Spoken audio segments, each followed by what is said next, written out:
बिस्मिल्लाहिर्रहमानिर्रहीम। अस्सलाम वालेकुम। कैसे हैं आप सब? उम्मीद करती हूँ कि सब खैरियत से होंगे और अल्लाह से यही दुआ है कि सबको सेहत और तंदुरुस्ती के साथ ईमान भरी ज़िंदगी अता फ़रमाए। आमीन सुम्मा आमीन। आज की मेरी रेसिपी है विंटर स्पेशल गाजर का हलवा।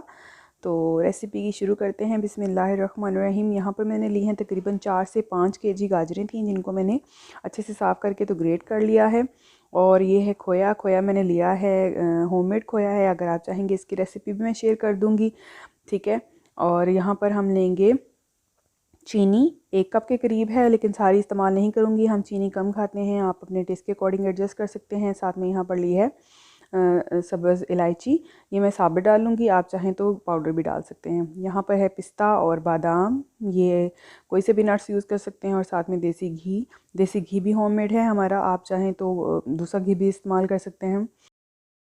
यहाँ पर किया गया है सिंपली, एक बर्तन के अंदर मैंने गाजरें शामिल कर दी हैं और इनको अपने हल्की दम वाली आंच पे ढक के रख दूँगी तकरीबन 15 से 20 मिनट के लिए।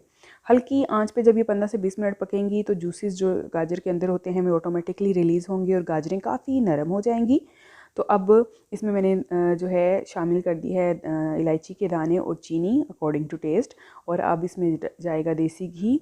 देसी घी डालने के बाद हम इसकी भुनाई करेंगे। चीनी के साथ भी थोड़ा सा और जूसेस रिलीज़ होंगे गाजर के। और ये देखें काफ़ी पानी जो है इसने छोड़ दिया है, लेकिन हम अब इसको पकाते रहेंगे। अब इसको ढक के नहीं पकाएंगे, बस इसको हल्की आंच पे थोड़ा सा पकाएंगे ताकि थोड़ा सा और गाजर नरम हो जाए। और ये पानी खुश कर लिया हमने। अब इसमें मैंने डाल दिया है खोया। ध्यान रहे कि खोया जो है वो हमने बिल्कुल एंड पे डालना है, ताकि जब सारा इसका मॉइस्चर जो है वो ख़त्म हो जाए। मैं फास्ट फॉरवर्ड में आपको दिखा रही हूँ, वरना मैंने इसको बहुत जो है वो आहिस्ता आहिस्ता हल्की आंच पे इसको पकाया था। अब आंच तेज़ कर दी, इसको भूनने के बाद खोया डाला। खोए के वक्त भी जब डालेंगे तो आंच तेज़ ही रखेंगे और इसकी भुनाई करेंगे।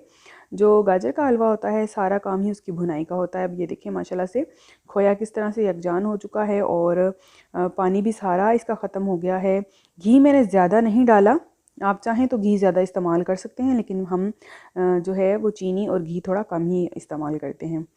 और यहाँ पर मैंने इसका मीठा चेक किया था, बिल्कुल परफेक्ट था माशाल्लाह से। अब जो है खोया रेडी हो गया है। इसमें मैं डालूँगी नट्स, आप कोई से भी ड्राई फ्रूट्स यूज़ कर सकते हैं, काजू डाल सकते हैं, अखरोट डाल सकते हैं। मैंने यहाँ पर सिर्फ पिस्ता और बादाम डाले हैं। और थोड़ा सा इसको और भूनेंगे ताकि जो अगर पानी वगैरह की कोई कसर है तो वो ख़त्म हो जाए। और अल्हम्दुलिल्लाह सुम्मा अल्हम्दुलिल्लाह, हलवा हमारा बहुत मज़ेदार रेडी हो गया है। अब इसको हम निकालेंगे ठंडा होने के बाद। तो ये देखिए, ये इसकी फ़ाइनल लुक है। अल्हम्दुलिल्लाह बहुत मज़ेदार और डिलीशियस सा हलवा जो है वो तैयार हो जाता है। आपको मेरी रेसिपी कैसी लगी मुझे ज़रूर बताइएगा। मेरे चैनल को लाइक करें। कुछ मैंने जो है वो निकाल लिया है, बाकी मैं थोड़ा सा फ्रीज़ कर दूँगी। जब ये ख़त्म हो जाएगा फिर इसको निकाल लेंगे। तो अगर आपको आज की रेसिपी अच्छी लगे तो इसको लाइक कीजिएगा, चैनल को सब्सक्राइब करें और अपना बहुत सारा ख्याल रखें। मिलते हैं फिर किसी और वीडियो में, तब तक के लिए अल्लाह हाफ़िज़।